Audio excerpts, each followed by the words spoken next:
Hello everyone, get ready for a truly magnificent game changer that is going to impact your enjoyment of your SNES and NES Classic in the immediate future. I'm doing a test run right now of the ability to run two NEO-GEO BIOS at the same time, yes, simultaneously. Typically, you could only run one BIOS at a time and run them on MAME 2003 or on Final Burn Alpha 2012, etc. But now you're going to be able to run two sets of NEO-GEO BIOS and run more than one arcade core with NEO-GEO BIOS without any hassle whatsoever. No merging, no other crazy tricks. But let's do this test run here. We're running Metal Slug 4 on Final Burn Alpha 2012. This is something that I've been brainstorming with a few people over the last 6 months. It has always been an issue with the NES and SNES Classic, particularly when you add the element of USB host into the mix.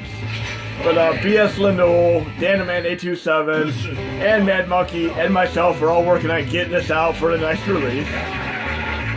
But right now I'm running Metal Slug 4 on Final Burn Alpha 2012. It's running incredibly well. And I'd also like to know one other big thing is if you're running Metal Slug 4 or 5, I would highly recommend running them via Final Burn Alpha 2012 or 2016. If you try running them on MAME 2010 or 2014, you may run into encryption issues. You do not have these issues on the Final Burn Alpha 2012 and 2016. But another thing I'm going to show you, another addition that has been pretty awesome in the last couple of releases, is the addition of more borders and overlays to use with your RetroArch and chords and such. But if you have a lot of borders, I would highly recommend going into your settings here, and then driver, and you're going to go down to menu driver. I would temporarily change this to RGUI. And this is the best thing to do if you're handling a lot of overlays. Otherwise, you may end up freezing your RetroArch menus. So I'm changing it to RGUI right now. And this is just a temporary thing. I'll change it back when I'm done. Then I'm going to exit RetroArch completely. And then I'm going to load a MAME 2003 NEO-GEO game using a different set of BIOS. And then I'm going to show you how it's done. And it'll be out for release sometime this week. But I just ran Metal Slug 4 with Final Burn Alpha 2012. Now I'll load another Neo game. We'll load Shock Troopers for MAME 2003.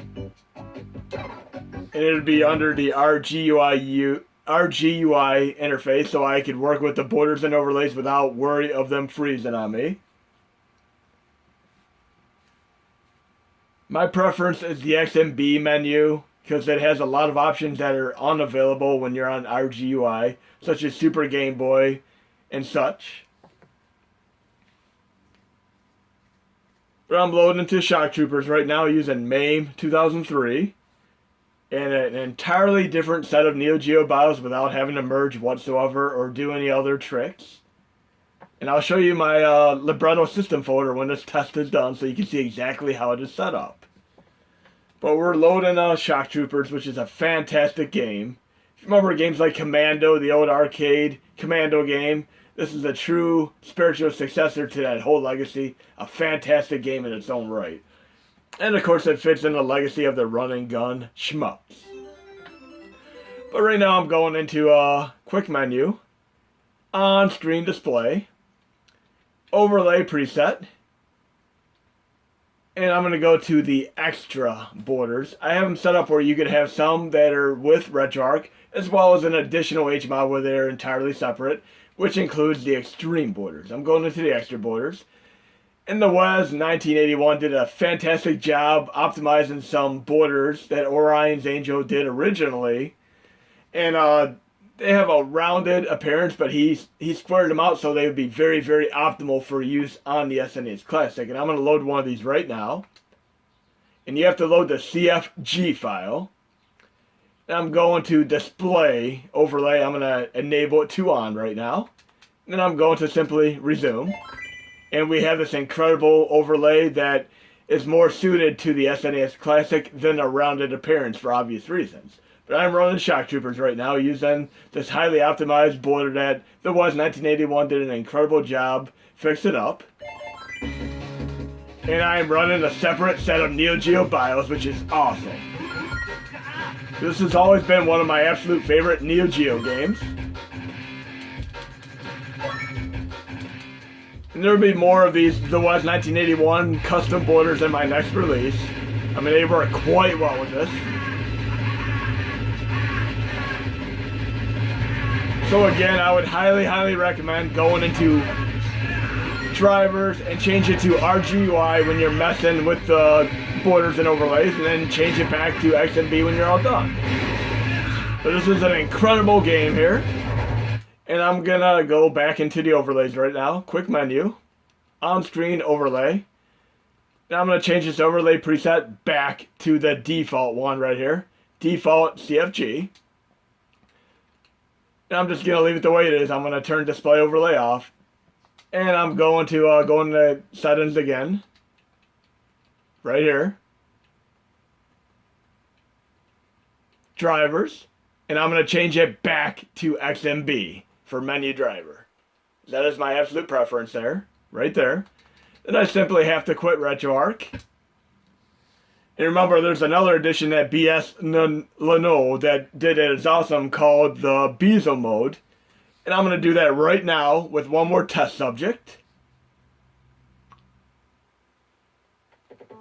I'm going to go into the Canoe borders right now on the main SNES Classic interface.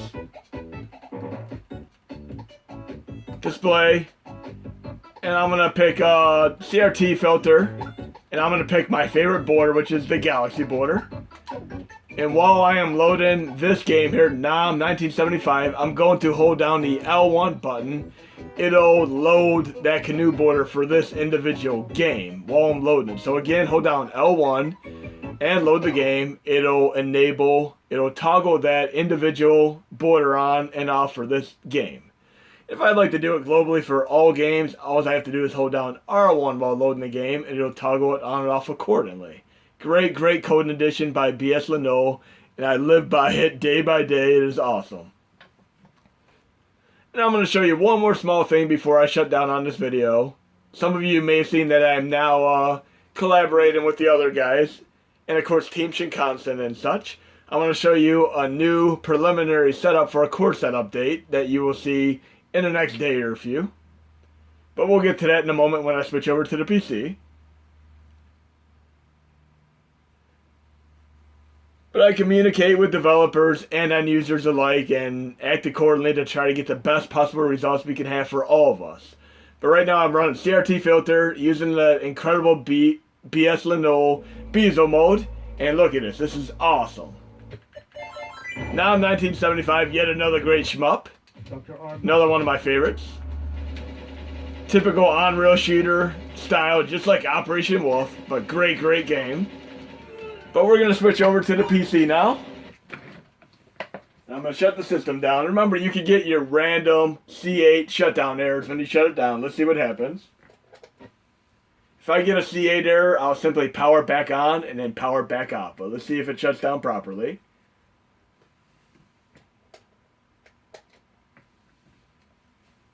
And I'm switching over to the PC now. I got a proper shutdown. I'm good to go. But if you ever get a C8 error on shutdown, just simply power back on, then power back off, and it'll shut down properly. And I'm switching over to the PC. And I'm going to show you the preliminary core set, the way they're going to be in the near future. I'm going to go into modules, install extra modules.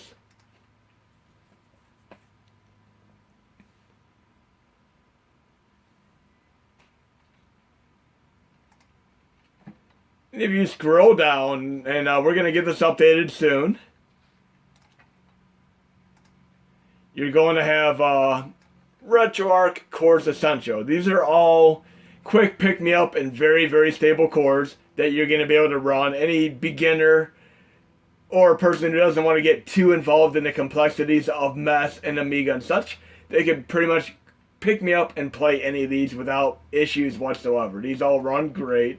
They're all incredibly awesome, and I'll be very supportive of troubleshooting and helping any of and all of you run all of these. These are all awesome.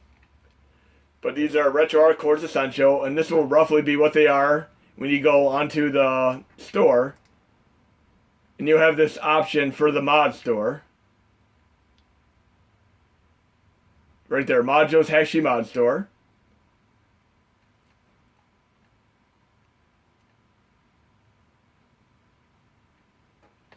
And I'll have my normal core set releases as you've seen me do over the last 2 years.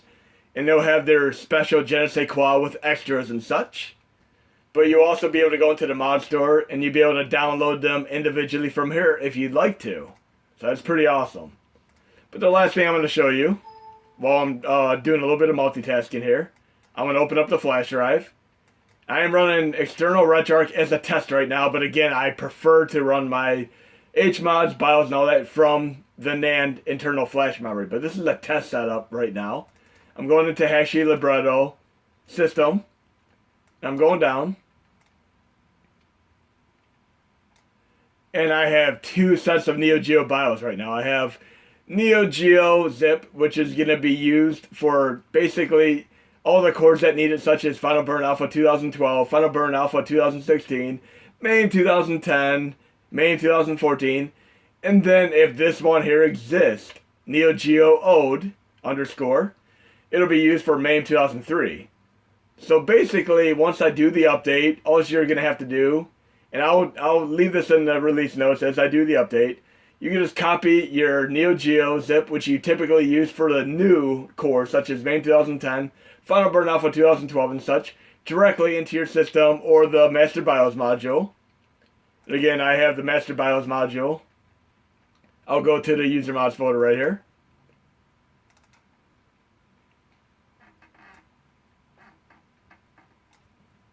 I have the Master BIOS module right here, and I just went into etc. Libretto system and copied the NEO-GEO BIOS in here and installed it as an HMOD. No problems whatsoever. But I copied the newer NEO-GEO zip. I left that alone. It's a newer NEO-GEO zip. And I took the old one and I renamed it to NEO-GEO _ Ode zip. And it uses both of these simultaneously. No need to merge. No need to copy into the game folder. You have it one singular time in your system folder and they no longer get deleted. They run awesome. So that's how it's going to be, guys and gals. Enjoy the update when it comes and you'll be able to run NEO-GEO in a much better and more easy way.